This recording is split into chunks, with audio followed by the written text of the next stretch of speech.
তো নমস্কার বন্ধুরা, যুবশক্তি ভরসা প্রকল্প নিয়ে বর্তমানে সবচেয়ে বড় প্রশ্ন হচ্ছে, যদি আপনার পরিবারে কেউ কৃষক বন্ধু, পিএম কিষাণ, অন্নপূর্ণা ভাণ্ডার বা অন্য কোনো সরকারি প্রকল্পের সুবিধা পান, তাহলে কি আপনি যুবশক্তি প্রকল্পের মাসিক ৩,০০০ টাকা ভাতা পাবেন? এই প্রশ্ন নিয়ে অনেকেই বিভ্রান্ত, বিশেষ করে যাদের নাম বর্তমানে কৃষক বন্ধু প্রকল্পের ভেরিফিকেশন তালিকায় এসেছে। তারা ভাবছেন ভেরিফিকেশন করবেন না, নাকি অপেক্ষা করবেন। আজকের ভিডিওতে আমরা সরকারি তথ্যের ভিত্তিতে এই বিষয়টি সহজভাবে বোঝার চেষ্টা করব, তাই ভিডিওটা শেষ পর্যন্ত দেখুন। যদি তথ্যটা গুরুত্বপূর্ণ মনে হয় তাহলে ভিডিওটি শেয়ার করুন, যাতে অন্যরা সঠিক তথ্য জানতে পারেন। আর নিয়মিত সরকারি প্রকল্পের আপডেট পেতে আমাদের চ্যানেলটি সাবস্ক্রাইব করে রাখুন। এখন আসা যাক মূল আলোচনায়। প্রথমে একটা বিষয় পরিষ্কার করে নেওয়া দরকার, এখনো পর্যন্ত যুবশক্তি ভরসা প্রকল্পের অফিসিয়াল গাইডলাইন বা গ্যাজেট নোটিফিকেশন প্রকাশিত হয়নি। অর্থাৎ আবেদন কিভাবে হবে, কারা যোগ্য হবেন, কোন কোন শর্ত থাকবে, এইসব বিষয়ে সরকার এখনো বিস্তারিত জানায়নি। এখন পর্যন্ত আমরা যে তথ্য জানি তার বেশিরভাগই বাজেট ঘোষণার ভিত্তিতে। বাজেটে বলা হয়েছিল 21 থেকে 45 বছর বয়সী বেকার যুবকরা আবেদন করতে পারবেন। গ্র্যাজুয়েট হলে মাসে ৩,০০০ টাকা, মাধ্যমিক বা উচ্চ মাধ্যমিক পাস হলে মাসে ২,০০০ টাকা। পরিবারের আয় নির্দিষ্ট সীমার মধ্যে থাকতে হবে। তবে এখানেই একটা বিভ্রান্তির জায়গা রয়েছে। বাজেটের নথিতে বার্ষিক আয়ের কথা বলা হলো, পরে সাংবাদিক বৈঠকে মাসিক আয় নিয়ে আলাদা বক্তব্য শোনা যায়।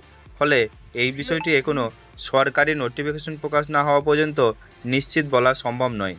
সবচেয়ে বেশি আলোচনা হচ্ছে আর একটি বিষয় নিয়ে। বাজেটের নথিতে উল্লেখ ছিল, যেসব পরিবার অন্য কোনো সামাজিক সুরক্ষা প্রকল্পের সুবিধা পাচ্ছেন না তাদের জন্য এই প্রকল্প প্রযোজ্য হতে পারে। এই লাইনটাই এখন সবচেয়ে বেশি প্রশ্নের জন্ম দিয়েছে। অনেকেই জানতে চাইছেন, যদি কৃষক বন্ধু পায়, যদি পিএম কিষাণের টাকা পায়, যদি বাড়ির কেউ অন্নপূর্ণা ভাণ্ডারের সুবিধা পান, তাহলে কি যুবশক্তি প্রকল্পে আবেদন করা যাবে? কানেই একটা বিষয় মনে রাখবেন, এখনো পর্যন্ত সরকার এ বিষয়ে স্পষ্ট নিয়ম প্রকাশ করেনি। তাই নিশ্চিতভাবে পাবেন বা পাবেন না এমন কথা বলা ঠিক হবে না। অনেকেই বর্তমানে কৃষক বন্ধু প্রকল্পের ভেরিফিকেশন নিয়ে দ্বিধায় আছেন, কারণ তাদের মনে প্রশ্ন, আজ যদি কৃষক বন্ধুদের নাম নথিভুক্ত করি, ভবিষ্যতে যুবশক্তি প্রকল্প থেকে বাদ পড়ব না তো? বিষয় নিয়ে আমি কোনো ব্যক্তিগত পরামর্শ দিচ্ছি না, কারণ চূড়ান্ত নিয়ম সরকারই নির্ধারণ করবে। দুটি সম্ভাবনা হতে পারে। প্রথম সম্ভাবনা, যদি সরকার বলে কৃষক বন্ধু প্রকল্পের সুবিধাভোগীরা যুবশক্তি প্রকল্পে আবেদন করতে পারবেন না, তাহলে সেই নিয়ম কার্যকর হবে। দ্বিতীয় সম্ভাবনা, সরকার যদি কৃষক বন্ধু প্রকল্পকে এই শর্তের বাইরে রেখে তাহলে কৃষক বন্ধু পেলেও যুবশক্তির জন্য আবেদন করা যেতে পারে। কোনটি হবে সেটি এখনো বলা সম্ভব নয়, তাই শুধুমাত্র অনুমানের ভিত্তিতে সিদ্ধান্ত নেওয়া ঠিক হবে না। তবে একটি বিষয় নিয়ে অনেকেই আলোচনা করছেন, অন্নপূর্ণা ভাণ্ডারের সুবিধাভোগীরা কি যুবশক্তি প্রকল্পের টাকা পাবেন? বর্তমান তথ্য অনুযায়ী একজন ব্যক্তি একই সঙ্গে দুটি একই ধরনের ভাতা প্রকল্পের সুবিধা পাবেন কিনা তা এখনও সরকারিভাবে স্পষ্ট করা হয়নি। তাই এই বিষয়ে চূড়ান্ত সিদ্ধান্ত জানতে সরকারের নোটিফিকেশনের জন্য অপেক্ষা করাই সবচেয়ে নিরাপদ। আর একটি গুরুত্বপূর্ণ প্রশ্ন, যদি পরিবারের একজন কোনো সরকারি প্রকল্পের সুবিধা পান, তাহলে কি পরিবারের অন্য সদস্য যুবশক্তি প্রকল্পের আবেদন করতে পারবেন? এই নিয়ে এখনও কোনো স্পষ্ট সরকারি নির্দেশিকা নেই। যদি সরকার পরিবারের ভিত্তিতে নিয়ম করে, তাহলে অনেক পরিবারের প্রভাবিত হতে পারে। আবার যদি আবেদনকারী ব্যক্তিগত যোগ্যতার ভিত্তিতে নিয়ম করা হয়, তাহলে পরিস্থিতি সম্পূর্ণ ভিন্ন হতে পারে। তাই এক্ষুনি কোনো সিদ্ধান্তে পৌঁছে যাওয়া ঠিক হবে না। আর একটি প্রশ্ন হচ্ছে, মেয়েরাও কি যুবশক্তি প্রকল্পের আবেদন করতে পারবেন?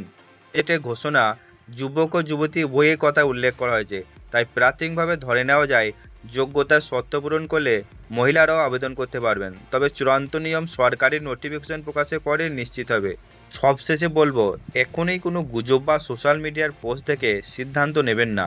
সরকার যখন অফিসিয়াল নোটিফিকেশন প্রকাশ করবে, তখনই কারা আবেদন করতে পারবেন, কারা পারবেন না এবং কী কী নথি লাগবে সব বিষয়ে পরিষ্কার হয়ে যাবে। সেই অফিসিয়াল আপডেট প্রকাশ হওয়ার সঙ্গে সঙ্গেই আমরা আপনাদের সামনে সমস্ত তথ্যটি প্রমাণসহ তুলে ধরব। তাই ভিডিওটি যদি উপকারী মনে হয় থাকে, তাহলে একটি লাইক করবেন, বন্ধুদের সঙ্গে শেয়ার করবেন এবং সরকারি প্রকল্পের নির্ভুল আপডেট পেতে চ্যানেলটি সাবস্ক্রাইব করে রাখবেন। ধন্যবাদ, আবারও দেখা হবে পরবর্তী আপডেটে।